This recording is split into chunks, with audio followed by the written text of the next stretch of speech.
नमस्कार। Toppers club IAS academy में सभी छात्र छात्राओं का स्वागत है। मैं हूं देव प्रताप सिंह और आप देख रहे हैं टॉपर्स क्लब आईएएस एकेडमी का यूट्यूब चैनल। आज हम डिस्कस करेंगे समीक्षा अधिकारी और सहायक समीक्षा अधिकारी की परीक्षा का, उसके ट्रेंड एनालिसिस का, पाठ्यक्रम का। वीडियो को शुरू से लेकर एंड तक देखिएगा, साथ ही चैनल को सब्सक्राइब जरूर कर लीजिएगा।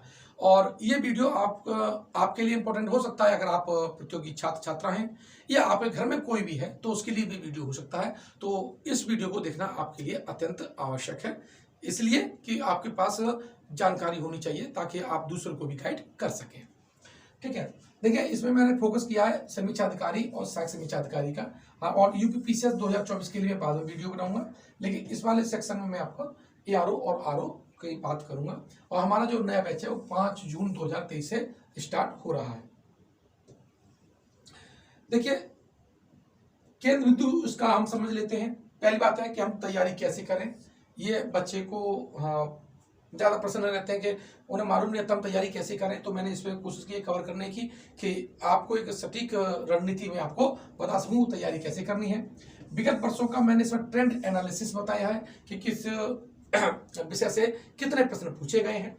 साथ ही प्रारंभिक परीक्षा का पाठ्यक्रम मैंने डिस्कस किया है इसमें। साथ ही ये मैंने कोशिश की है कि अब आप इस एग्जाम को जब देने जाएं और देने के बाद आए तो आपके माइंड में कट ऑफ वाला प्रश्न नहीं आना चाहिए कि कट ऑफ कितना जाएगा।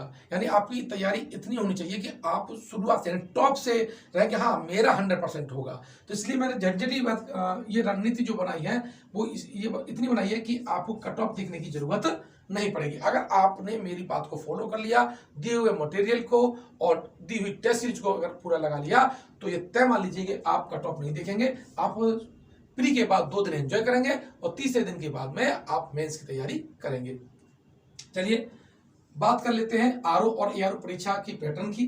तो पैटर्न की हम बात कर रहे हैं तो ये 2 चरण में होती है। इसमें इंटरव्यू नहीं होता, प्री होता है और मेंस होता है। प्री जो होता है वो आपको बहुविकल्पी होता है, जो मेंस होता है वो बहुविकल्पी, कुछ पोर्शन उसका बहुविकल्पी है और कुछ लेखन वाला भी होता है। मैं बिल्कुल चर्चा करूंगा इसका। ठीक है, पहले चरण की हम बात कर लेते हैं। तो ये सामान्य अध्ययन होता है। क्या है? सामान्य अध्ययन है और 140 इसमें से प्रश्न आएंगे जीएस के।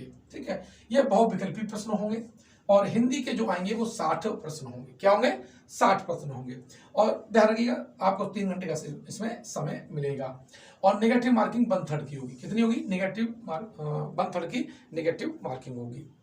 जब आप पहला चरण पास कर लेंगे उसके पश्चात आपको मुख्य परीक्षा के लिए बुलाया जाएगा।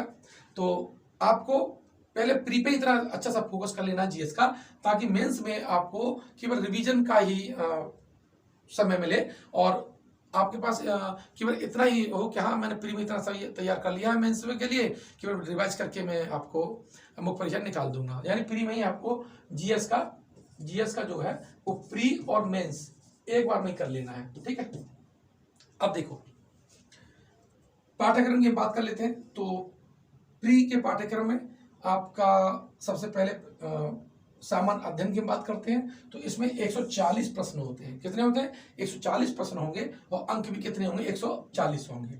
साथ ही हिंदी की हम बात कर लेते हैं तो इसमें 60 प्रश्न होंगे और 60 ही अंक के होंगे। इस तरह से 200 प्रश्न आएंगे और आपके 200 अंक होंगे। लेकिन 2 पेपर होगा, फर्स्ट और सेकंड शिफ्ट में। सेकंड शिफ्ट में आपकी हिंदी होती है और फर्स्ट शिफ्ट में आपका जीएस यानी सामान्य अध्ययन का पेपर होता है। अब बात कर लेते हैं मुख्य परीक्षा की। तो मुख्य परीक्षा में हमारा जो सामान्य अध्ययन वाला जो पोर्शन है, ठीक है, ये 120 पूर्णांक का हो जाएगा। और जबकि जो हिंदी का है एक तो परंपरागत हो जाएगा और दूसरा आपका वस्तुनिष्ठ हो जाएगा। वस्तुनिष्ठ में आपका 60 होगा और लेखन का होगा वो आपका 100 नंबर का होगा। निबंध होंगे, 3 निबंध होंगे, 40-40 नंबर के होंगे। इस तरह से 120 है। और जो मुख्य परीक्षा है उसके कुल अंक आपके 400 होंगे। यही 400 महत्वपूर्ण है, ध्यान रखिएगा। ठीक है, और आपको उद्देश्य ये होना चाहिए कि ये जो 400 है यहाँ पर आप 300 के आसपास टच करें। आपकी तैयारी इतनी होनी चाहिए कि आपको 300 ले ही आए। हालांकि 270 से प्लस आप ले आएंगे तो आपका सिलेक्शन माना जाएगा। लेकिन आप अपनी रणनीति को ऐसे बनाइए कि आप 300 को शुरुआत से ही टच करें, टेस्ट सीरीज में ही 300 टच करें। अब हाँ, इससे पहले मैं इतना तो बता रहा था, तो हमने जो बैच स्टार्ट किया है उसकी जो फीस रखी है वो 4,999 रखी है। आर एग्जाम 2023 की मैं बात कर रहा हूँ, ठीक है। हमें पढ़ने के पहले टॉपिक देखा है, पढ़ेंगे टॉप करने के लिए। ध्यान रखिएगा, हमारा उद्देश्य केवल पास नहीं कराना है, हमारा उद्देश्य है कि आप रैंक लेके आए। रैंक लेके आएंगे तो कट ऑफ सोचेंगे ही नहीं, ठीक है। अगर इससे पहले हम बात करें तो कुछ हमारे जो छात्राएं नहीं है जिनका सिलेक्शन हुआ है, जैसे पूनम गौतम है ERO 2021 में, 2017 में मनोज कुमार जी हैं, रवि 2016 में है, और राघवेंद्र 2017 में ERO हैं, और आनंद कुमार हैं जो कि PCS मेंस भी लिखा, हालांकि इसमें सारे साथी PCS मेंस लिख चुके हैं, और ये भी लेक्चरर की पोस्ट पर सेलेक्ट हुए हैं, और ये मनोज कुमार है, ये जूनियर असिस्टेंट पे हुए हैं। तो सिलेक्शन और रणनीति हमारे लोगों के पास परफेक्ट है, और साथ ही इन लोगों का भी गाइडेंस हमें लगातार मिलता रहता है, अपडेशन मिलता रहता है, ताकि छात्रों के साथ में, टीचर के साथ में एक कॉम्बिनेशन बने रहते हैं, ताकि हम ट्रेंड को फॉलो कर सकें। अब बात कर लेते हैं वस्तु इसके प्री के GS का जो पाठ्यक्रम है उसका। देखिए, इसमें सामान्य विज्ञान आएगा, भारत का इतिहास आएगा, भारतीय राष्ट्रीय आंदोलन होगा, यानी इतिहास को यहाँ 2 सेक्शन में बांट दिया गया है, भारत का इतिहास और नेशनल मूवमेंट का। फिर भारतीय राजतंत्र, अर्थव्यवस्था एवं संस्कृति, साथ ही भारतीय कृषि, वाणिज्य और व्यापार, जनसंख्या, पर्यावरण, नगरीकरण, साथ है विश्व का भूगोल और भारत के भूगोल और प्राकृतिक संसाधन, करंट अफेयर्स, रीजनिंग और यूपी के आंकड़े, शिक्षा, संस्कृति, कृषि, उद्योग, व्यापार, पूरा, यानी आपको अच्छी तरह से तैयार करना है, ठीक है। आप इस पाठ्यक्रम को जितना जल्दी से जल्दी कर लें, क्योंकि अगर आप ये समझ लीजिए जो वैकेंसी है वो 350 से और 425 के आसपास, इनमें कहीं रेंज अभी मुझे दिखाई दे रही है, जो मेरी जानकारी है, और जून के लास्ट पे तक, ठीक है, जून के लास्ट तक इसका विज्ञापन आने की संभावना है। जैसा कि मेरे छात्रों से वार्ता हुई थी, वहाँ जो सिलेक्टेड हैं उन्होंने भी बताया था कि जैसे प्री का जो PCS का जो प्री होगा, रिजल्ट आएगा, उसके बाद ही नोटिफिकेशन आएगा, ठीक है। तो आपके पास समय भी आपको मान लीजिए 90 दिन ही मिल पाएंगे आप, ठीक है।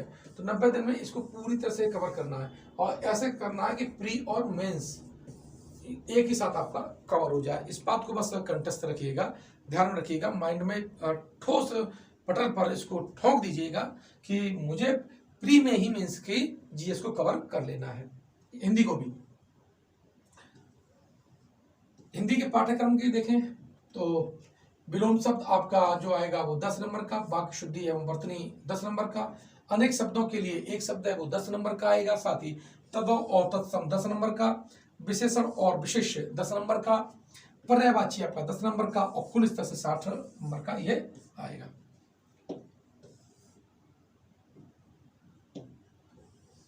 अब हम ट्रेंड एनालिसिस की हम बात कर लेते हैं कि इस वक्त ट्रेंड एनालिसिस क्या रहा है विगत परीक्षाओं का। देखिए 2010, 13, 15, 16, 17, 16 और 21, ये 2016 से दिखाई दे रहा है, ये रिवाइज हुआ था उसके लिए, ठीक है। अब यहाँ हम देखते हैं तो इतिहास की देखें तो इतिहास में 2021 में 23 प्रश्न पूछे गए थे, भूगोल में 18, राजव्यवस्था में 7, अर्थव्यवस्था में 11, विज्ञान में 11, तर्कशक्ति के 13, यूपी के 13, करंट अफेयर्स के 23 और खेलकूद के 21 में, और विविध का 21 प्रश्न पूछा गया।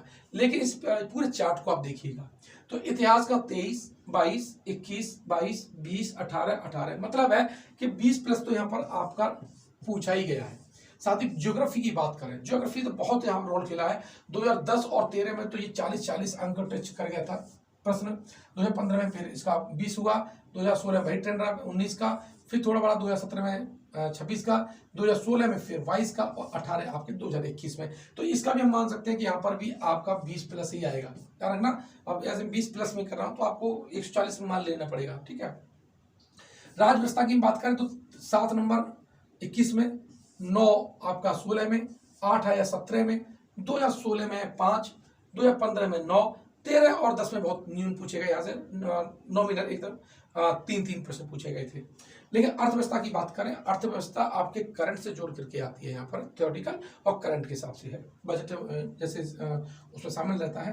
तो 11, 16, 9, 17, 16, 20 और 20, लेकिन आपको विज्ञान देखिए बहुत अहम रोल खेल रहा है। यहाँ तो 11 में आया, लेकिन यहाँ देखो 2016 में 20 आया, 17 में 23 आया, 16 में 17 आया, 15 में आपका 21 है, 13 में 20 है और यहाँ 20 है। देखो साइंस कितना अहम रोल खेल रहा है।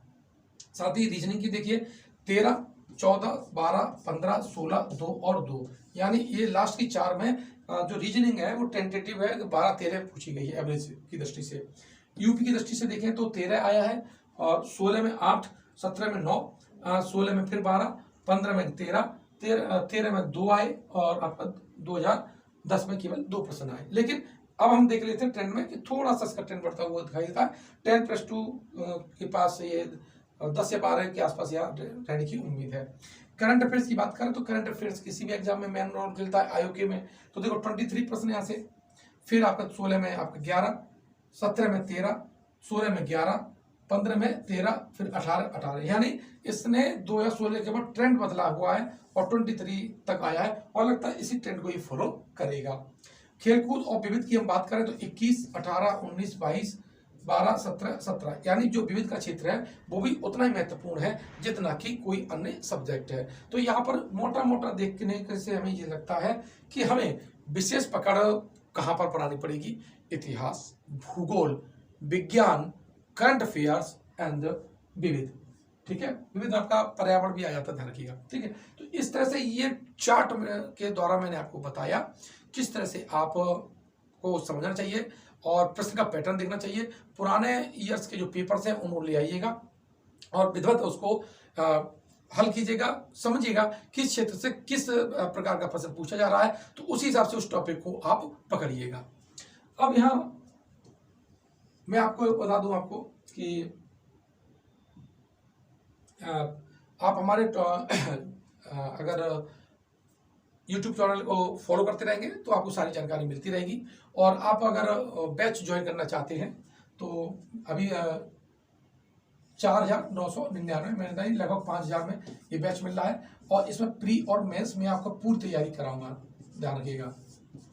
ठीक है, तो कंप्लीट फीस है, बहुत कम फीस मैंने इसमें रखी हुई है ताकि सारे लोग इसमें पार्टिसिपेट कर लें। और इसमें आपको बहुत टेस्ट भी मिलेंगे, पर डे टेस्ट होता है। टेस्ट तो मैं टेलीग्राम पे पर डे लेता हूँ। ठीक है, तो डिस्क्रिप्शन बॉक्स पर टेलीग्राम की लिंक और मोबाइल ऐप की लिंक ये दोनों दे रखी हैं, वहां से जाकर के आप कोर्स को परचेस कर सकते हैं। और कोई भी अगर चीज़ ना समझ में आई हो तो मुझे कमेंट बॉक्स में जरूर बताइएगा, मैं आपको उसका वीडियो बना करके जरूरी हुआ तो दे दूंगा, नहीं तो मैं आपको व्हाट्सएप के द्वारा जानकारी दे दूंगा। मिलते हैं नेक्स्ट वीडियो में, धन्यवाद।